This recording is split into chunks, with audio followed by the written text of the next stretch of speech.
Good afternoon, everybody. This is Lorraine Alternative Homesteading on Saturday, Halloween, October 31, 2025. And I have on the phone with me Amy.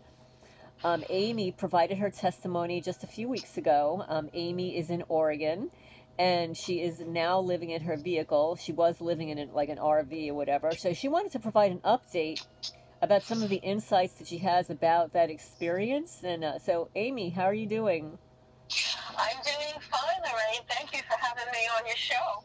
Well, you're welcome. Thank you for sharing so much about what's happening to you. So you mentioned that you had this aha about when you sold your RV, which was worth like $22,000, and you listed it for 1,000. Yes, I woke up in the morning and I felt like there was such an urgency to sell it. I had noticed to be off my property in about 2 more weeks. I only had 2 weeks left to be off the place where I was living for over 6 years. So I right away I woke up and I placed it on Craigslist, and within 5 minutes the phone didn't stop ringing. Wow. And I had someone come over that was very sly, and I didn't know how to handle selling on Craigslist. I didn't have experience, so I just kind of impromptu'd it. And I learned a lot from that experience. So, I'm sure. Generally, when you post something for sale, you always list it at a higher price than what you're wanting because nobody, unless it's like a great deal, is going to pay you for what you're asking. They're going to try to negotiate it downward. Yes, and I realized I could have started at probably 3,000 or 4,000, and that's in retrospect. So it's a big lesson to be learned, and I did learn it. It is. And it's not your fault. You didn't know, and also as a targeted person, you're traumatized. You needed to get out. You wanted to sell this thing. They were sabotaging it. You were afraid that they were going to sabotage it even more than they did, and then it wouldn't be worth anything. But you did pay like $22,000 for it, right? Is that right? No, I paid close to $40,000 for it back in 2006. Oh, okay. So fill me in. Oh, so I fill you in with this 2006 or Well, 2000. the cost of the vehicle and why you listed it for 1,000. Oh, well, the vehicle was 19 years old, the camper, and I had to vacate the property. The owner of the land told me, the landlord told me the county did not want any more RVs on the property. He was really complicit in the targeting, and when the owner of the property allows the targeting, when they're involved with it, anything can go. Right. So he was definitely implicit in the targeting, and so I was wondering if it was just me at first that he wanted off the property, and of course I had that looming in my head, and I told myself, it doesn't really matter. You want to leave it. You want to leave anyway. I had been wanting to leave anyway. Were you renting the space on the property? Exactly. Okay, gotcha. Yes. So I had been working on getting out of there for a couple of years already. And then, inflation hit really horribly, and the rents were astronomically high, and that's where I stayed, and I didn't know what to do with my camper because it was in such rooms. It wasn't functioning anymore. Right. It was messed up by the criminals. Yes. So the first person that came wanted to buy it, and I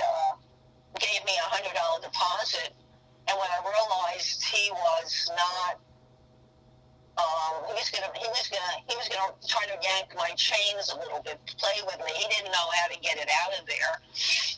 I realized I had made a mistake by taking his $100 deposit. Somebody else called, very serious. I'm going to give you the $1,000 in cash when I come. Right. You know? So I called that lackey up. I'll call him a lackey for better. I don't know what else to call him. Lackey. I called him up and I told him, I'm going to give you back your $100 deposit. So the other guy came, gave me the whole amount, and took my title, and that was it. And then I called the DMV up. He said, "Don't worry about it. You're reporting to us that you sold it. It's up to him. So the onus is on him to do the rest." So I let it go. Everything was going smoothly. I left the property that day where I was living for over 6 years, and I knew I was going down to the coast, to the Oregon coast. And I just kind of, I just improvised. I just knew I was going down there. I really didn't have a plan in my head, partly because I'm targeted. So I didn't really have a map, a proverbial map of,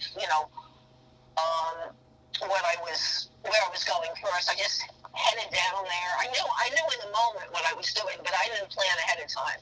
So I knew when I started my car up where I was headed, how I was getting down there. I knew where my landing place was going to be. And I had done research to see where on the Oregon coast it was the warmest in the wintertime.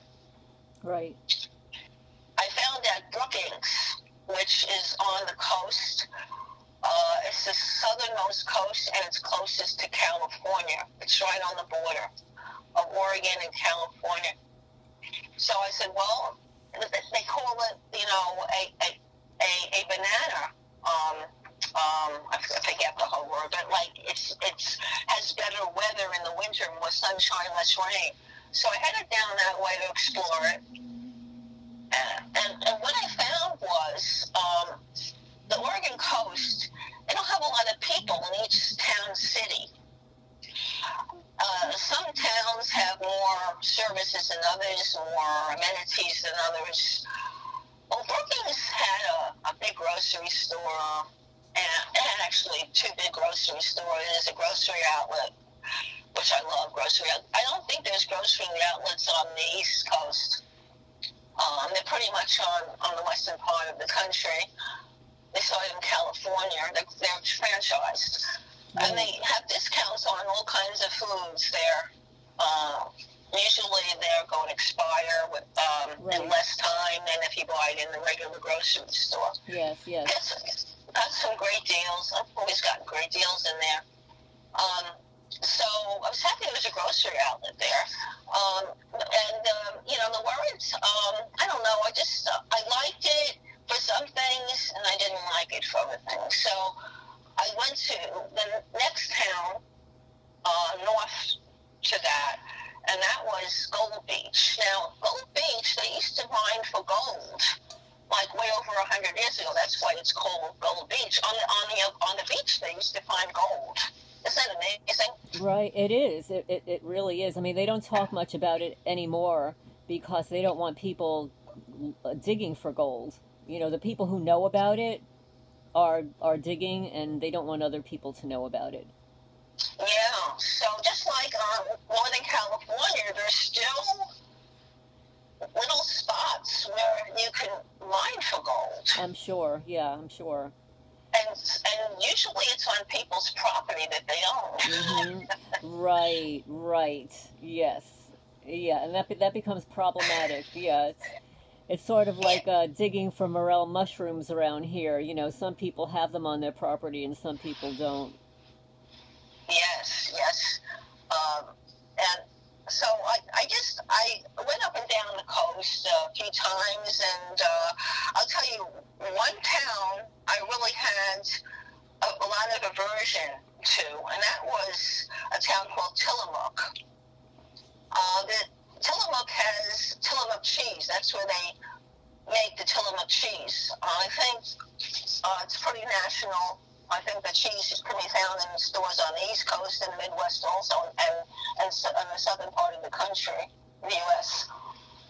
But that's where, and when I passed through there, I had the windows closed, and I smelled cows. Right. I'm being kind of nice about it. I smell cow, you know what. Right.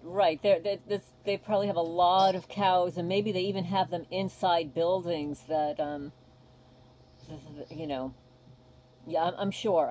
I understand what you're saying. They have cow farms. Really unpleasant. So I didn't want to spend, I just drove in and I drove out of there. Yeah. But all the rest of the towns were really pretty. I pretty much made sure that I saw the towns pretty much, most of them, not all of them. I passed through, and Tillamook wasn't one that I really wanted to spend much time there at all because of the smell. While you're traveling around there, are you being followed? Are you being stalked? Yes, it's interesting. When I went to Tillamook, I did stop at a grocery outlet because I needed some provisions. I was running low. I went in there and I noticed this Indian man. The reason why I'm profile, I'm using a qualifying word like Indian man from India is because I don't see many Indian people stalking me. I see mostly Caucasian people stalking me. Exactly. So that's not to sound prejudicial or anything, just I'm telling you why I said that. Yes. It's unusual. That's why I'm saying it. Yes. In a suit. In a suit? In a suit. In grocery outlet.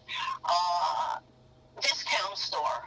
Following down. And he made sure I saw him. And so the thing with stalking this behavior, misbehavior, is that they want you to see them, period. Yes. That's the whole point. And so they rattle up some fear in you or reignite the sensitivity that has already been fostered in you over the years, especially if you've been targeted for a number of years already, like I have been. So I was like, wow, he's following you. And I wasn't really used to it being so obvious like that on the coast. But I realized it's close to Portland. This town, Tillamook, was maybe an hour and a half from Portland. And so I was thinking, well, it's easy for them to get to Tillamook from Portland. Whereas if I'm southern Oregon, on the southern coast of Oregon, it's not so easy to get to me. It takes a lot more hours to get there. Right. So was this one person following you around? Yeah, he's following me around. He's trying to put the fear in me. And then when I walked out of the store, he walked out at the same time. And he had a nice car. I think he had a BMW, as a matter of fact. Oh my goodness! Yeah, he's paid very well. Yes, so right away I'm saying, he could be a contractor. Yes, that's possible. Yes. Yes. So then I was leaving Tillamook, so I left Tillamook, and I calmed myself down, and I told myself, who cares? You're safe right now. You're fine. But it's not. I couldn't believe I reacted internally like that, though. I didn't react outside. I'll never allow myself to do that because I don't want to get myself, taken away someplace. So I always have very good control over my behavior, my external behavior. But when I'm getting stalked sometimes, like in that time in particular, I can't control my physiological reactions internally. I can't control the fright, the jitteriness, the tension, my muscles contracting. That's the autonomic nervous system. That's normal. That is a normal physiological response to stress, right. To being stalked. You're a woman. You're by yourself. You have the right to shop. without somebody stalking you, a man in a suit with an expensive car. I mean, this is an atrocity. This should not be happening. You should be able, oh, you know what? You should have stayed at the cow place and see and see if your stalker followed you there because it smelled so bad. Oh yeah, the whole place stunk from that the smell and the experience. Tillamook stunk. Did you have a stalker there? Well, that's what happened. It smelled really bad from the cows, and then in the store. Oh, oh, okay, I see. Okay, I see. Yes, yes. Let me see what a couple of times, and then about 2 months ago, I was parked at a beach. It wasn't a state park beach. It was a federal forest service beach. They're a little different in that the fees are set differently, and they have less patrol going on. They have less employees overlooking. In fact, I found out they didn't even have any cameras Oh, on site there, and I thought that these days there's what do they say, CTV cameras? How do you what's the name of them? CTV cameras? yeah, The general cameras that they have in the stores and in right, shopping centers. right. They're everywhere. Yeah. So how I know they don't have any is that here's what happened. I come back from a fabulous walk on the beach. I mean, it was just wonderful with my dog. We came back, and I see the front fender halfway off. Oh no.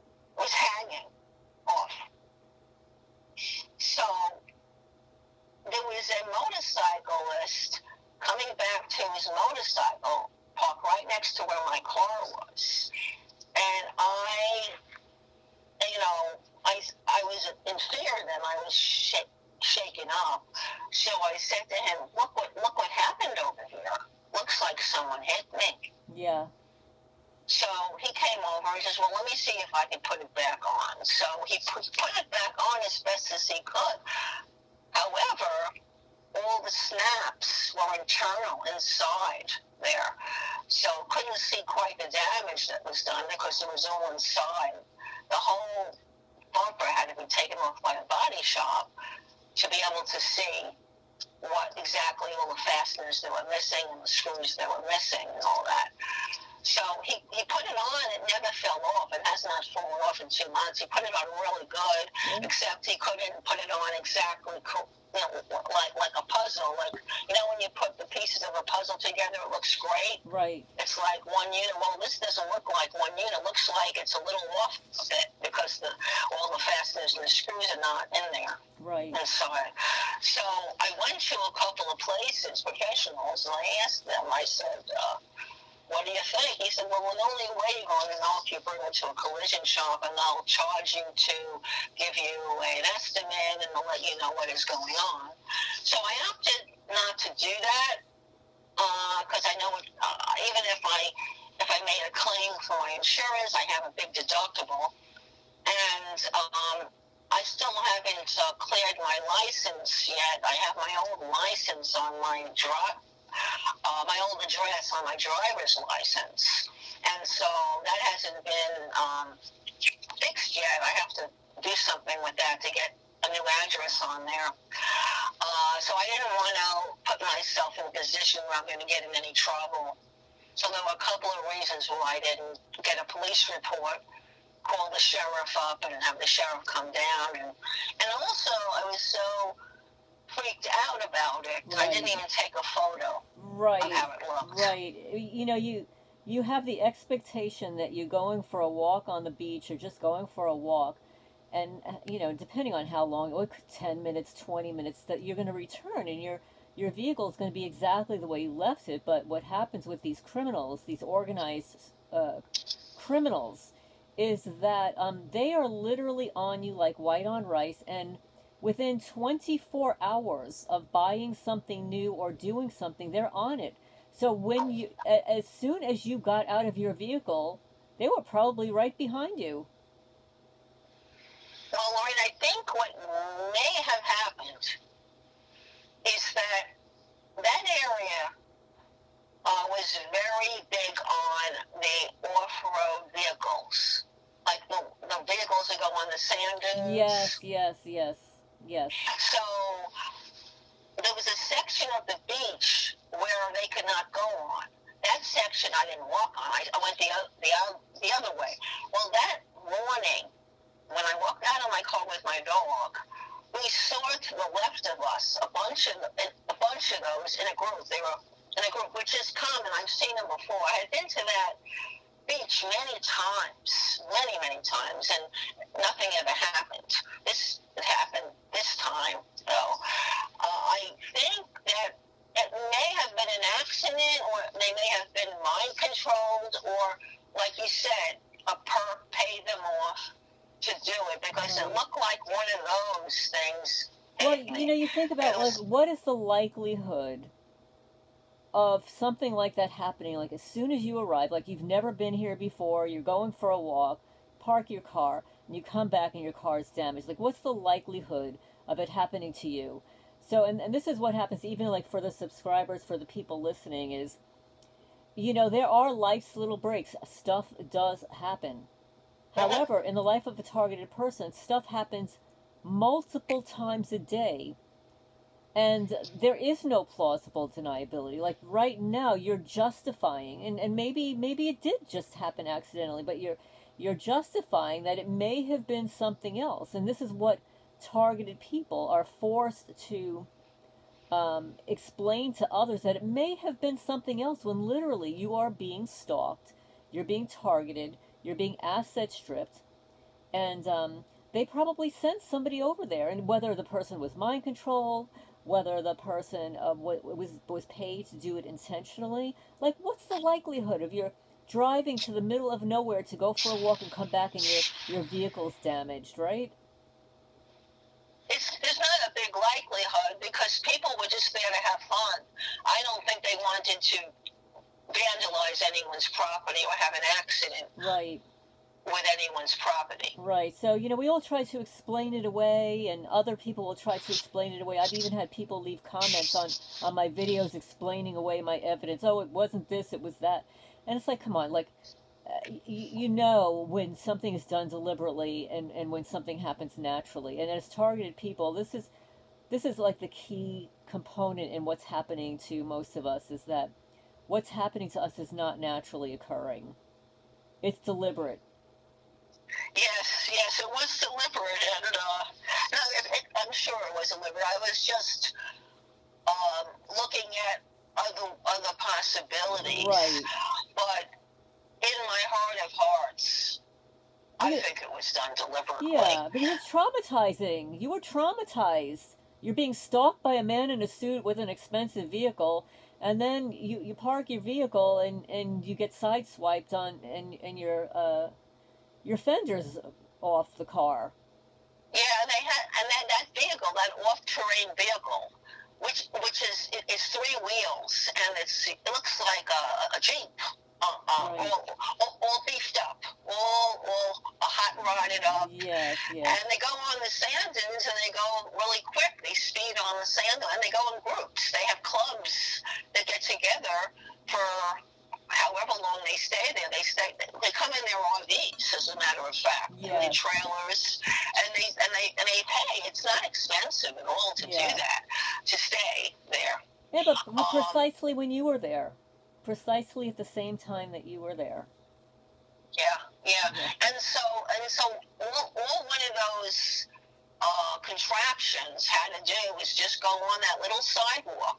My car was parked towards the sidewalk, and then beyond the sidewalk was the beach. All one of them had to do was go on that little sidewalk and then hit my bumper. It was very simply put. It was a cinch. Well, it's unfortunate, and it's at least you had like a guardian angel there who drove by and helped you reattach it. And that's how, I'll tell you, it's been like that for me.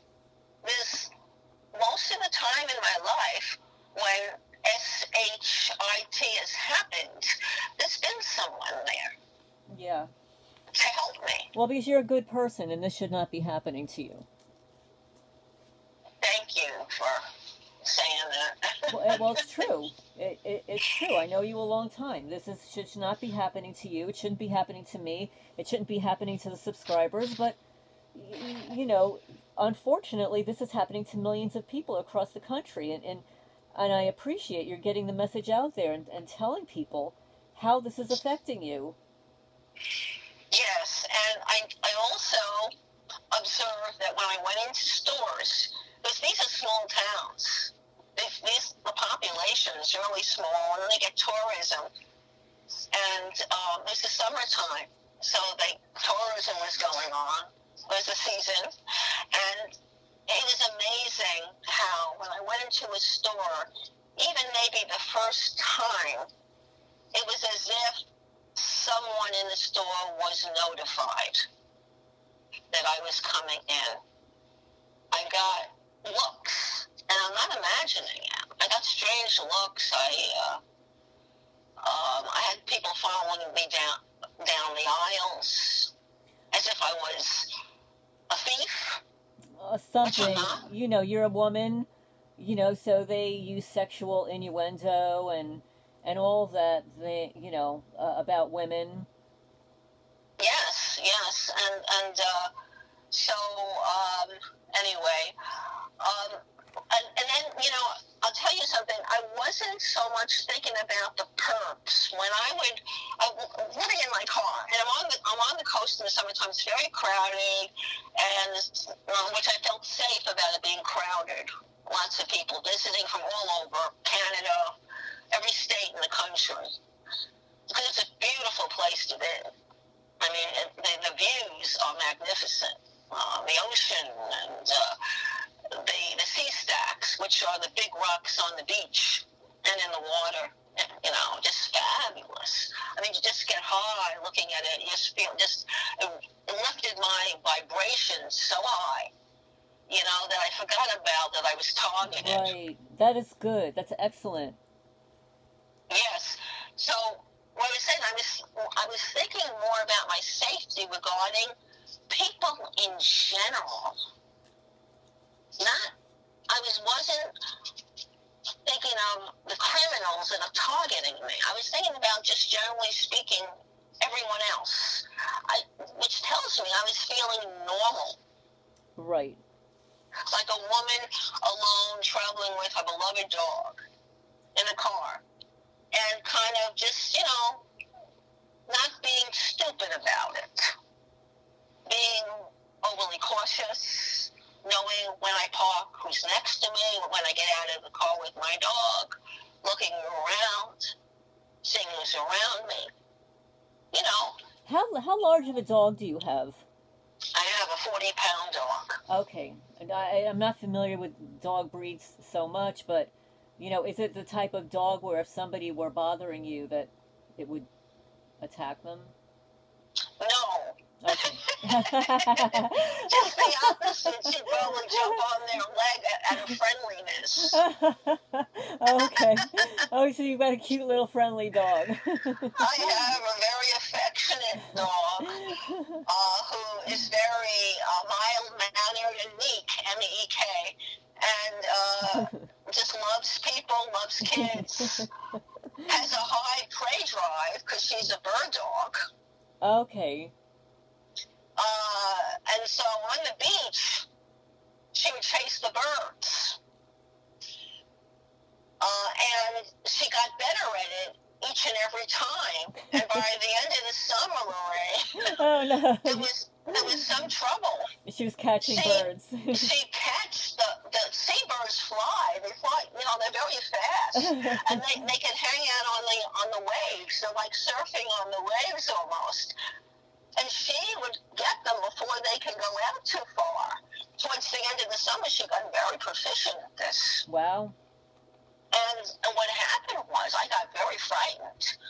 She was after a bird that was, I think, wounded a little bit. It couldn't fly it wasn't looking like it could fly. I don't know if she did that too, or the wind. It can get very windy on the coast, especially near the ocean. I'm not sure what happened, how that bird got that way, but she was going more and more into the ocean as the waves came in. It got higher and higher, the waves, and she's going in there with no fear, no dog comprehension of the danger. And I have a whistle I blow, and she's so trained that she'll come back when I blow the whistle. I had to resort to screaming, hollering, and yelling. Oh, There's no. nobody around, thank God. Yeah. But she wouldn't come back, which told me she got taken over by the technology. Yes. She has gotten taken over at times, where it's not nuanced, it's not subtle, it's profound. This was very, very deadly profound. She could have drowned. Yes, and the criminals would have loved that, right? Yeah, so I think they did something to her brain which she couldn't hear me. It's possible because of the waves too that maybe she didn't hear you. It could be any number of things. I don't know. Once again, it couldn't be. Yeah. But I saw them take her over years ago and to act like a cat.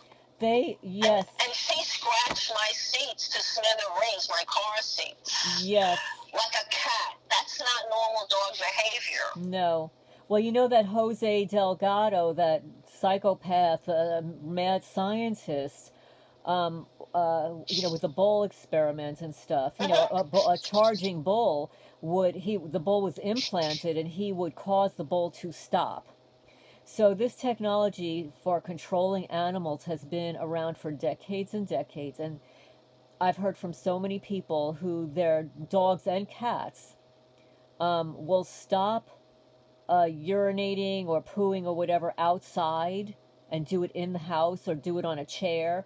The dog and the cat are completely trained, but then suddenly the behavior is changed, and the same thing with forcing animals to vomit. They can hit the animal and cause the animal to vomit.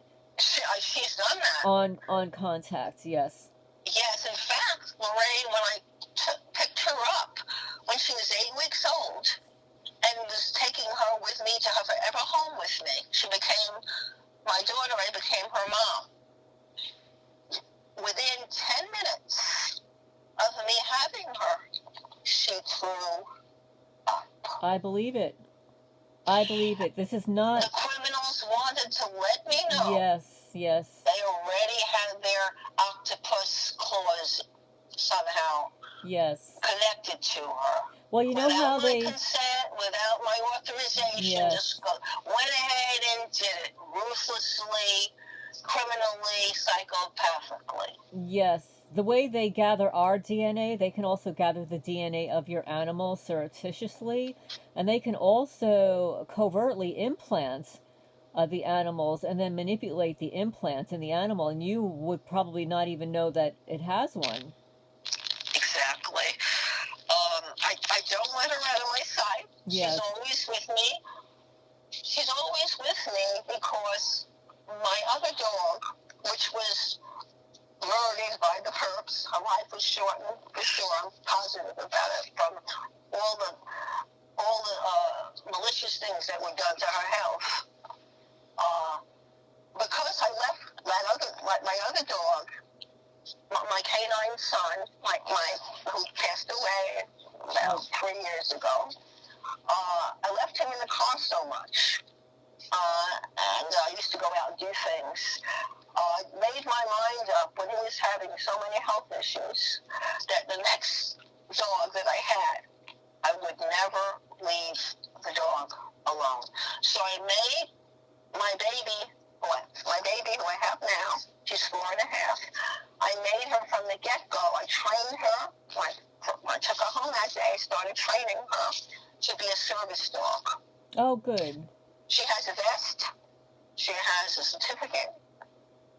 She has a card that says she's certified. Oh, that was smart. And this way, everywhere I go to a public bathroom, guess who goes with me? She does. That was a great idea, Amy. I will not leave her in the car, even for 5 minutes. Because I know There are times I'm followed. I don't see them probably because I don't look for it. I don't want to see them. But probably enough times I'm being followed. So just in case there's an opportunity, if you know what I mean. Right, right. There's somebody there. Absolutely. I wanted to ask you, let's just getting off the topic of the animals right now.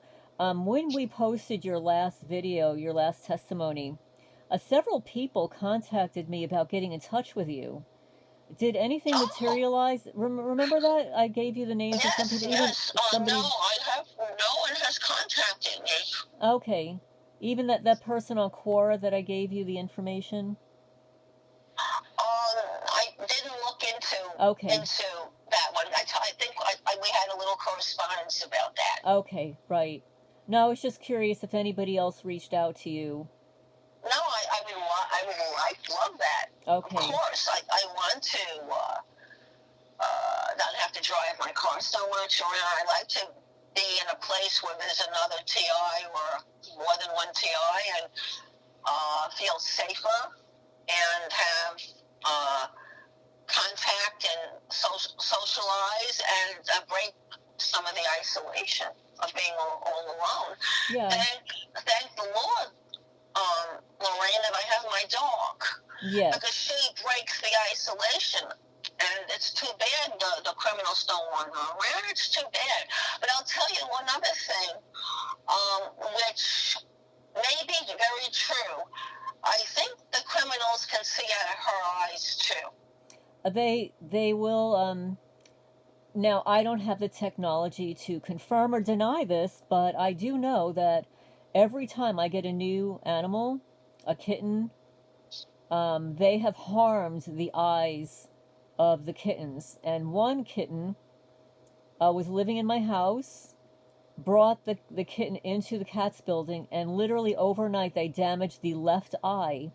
And I'm absolutely convinced that they are implanting the eyes of these kittens. And the reason Popcorn, and that was that kitten, probably didn't die the way the other kittens did is because of his age. He was older. He was several months old, where when they harmed the eyes of the other kittens, they were only a few weeks old. So they caused the animals severe stress and harm, and they ended up dying, except for Popcorn. Popcorn was already a few months old when they harmed his eye. I believe that they insert little cameras into the eye because cats roam. They roam around. Yeah. So they're getting free entertainment. Well, that also, because these people are sadists. They're very sick people. Yeah. And let's face it, an animal, a cat or a dog that roams, they're roaming on other people's property. So not only are they're being a voyeur to what's going on my property, but like an outside feral cat that roams around the neighborhood. These losers, they have a free video of everything that's going on in other people's yards. And see, this is the thing with these perpetrators is the neighbors that become involved are unaware that they're being followed around too. Like for every cat that they implant with a camera, they're being watched too. Absolutely. There's no mistake about so many people being voyeured and being watched. So we are being used as a walking camera. Yes. And so we're actually spies involuntarily. If that's the case, if whoever is behind those computer systems, or whatever it is they're behind, ruthless, and they're trained in universities, courses to do this. You're right. So, what is it called? Espionage, counter-espionage, spying, surveillance. Yeah, who's ever lawyering, okay, they're capturing this on video, and they're using it. They're also collecting data on everything, so there's no mistake about this is a total voyeuristic society. society or there's no, they don't even need cameras on the streets anymore. That's old fashioned. That's passe. That's low tech. All the cameras. I remember New York City decades ago. They were one of the first cities to have cameras all over the place. Yes. People used to complain about that. Yes, well, they had license plate readers in New Jersey. I'm here 6.5 years, probably 8 years ago. They had license plate readers at the intersections in New Jersey. That's a long time ago. Yes. Yes. Yeah, so we'll put it out there that if anybody that's listening, now it doesn't necessarily have to be in the Oregon, California area, but that would be helpful. If somebody has a driveway, a yard, some acreage, that would permit Amy to park there, or even a room in the house where I could be a tenant. Or a tenant, that would be great. You can either leave a comment down below when I upload this video, or you can email me and just, place in the subject heading Amy so that I know what topic it is, because I get so much email. Alternativehomesteading@gmail.com, and tell me who you are, what state, and if you're offering a space to park or you have a place for her to rent, and that would be helpful, right, Amy? Yes, thank you. And also, I have professional skills. We can do a barter, perhaps even, or partial barter, partial rent. I'm a professionally trained massage therapist with a lot of experience. And so, if anyone's into that, that healing modality, that's legit. I've always been legit. 100% plus. Great. So I don't want anyone to get the wrong idea. Yes, and Amy does have a 40-pound dog, who's a therapy dog, her little bodyguard. Yes. So is there something that you'd like to tell the subscribers about what to look out for while you're living in your vehicle? Okay. The first thing is to be as self as possible, which means don't be obvious. Try to just be low profile as possible. If you have tinted windows, that's very good. That's A+. That means people can't peer into your windows. They can't see, for the most part, that you're in there, unless they put their face on your window. That's the only way they can know if you're really in there. Or that you're living in there, that you've got stuff in your car. Right. So this way it enables you to park and no one knows you're even in your vehicle. And you can hang out in your vehicle, because who wants to put so many miles and spend so much money on gas? I'm talking from experience. I've done that. Right. All summer. I'm driving all over, putting miles on my car, and now I'm readjusting things for myself, where I recently bought something to help my privacy situation. Well, the normal privacy. I know I don't have any privacy, but I mean the normal reality privacy, as if I wasn't targeted. Where no one could look in my windows. I recently bought something and I have to try it out and see if it's going to work for me. And then I recently bought a little bathroom thing, so I don't have to use the public bathrooms. Right. Oh, that's good. Because I was getting looks sometimes from people because of my dog. I bring my dog in the public bathrooms, and some people give me. Most people don't bother. They don't even notice, and some notice. Right. And I didn't like the vibes I was getting, and I said, "Well, what am I going to do about it?" And I watched a lot of videos about, nomading, whether it's in a car or whatever it is, and how to do it. Yes. Yes. Okay, well, thank you so much for sharing this update with everybody. I'm going to end the recording, And if anybody has a space for Amy, leave a comment down below or email me again, alternativehomestay@gmail.com. Amy, I'm going to end the recording, then we'll have a little chat. Thank you. Okay. Thank you so much. I was glad to be on your channel today. Oh, thank you so much for sharing your experiences.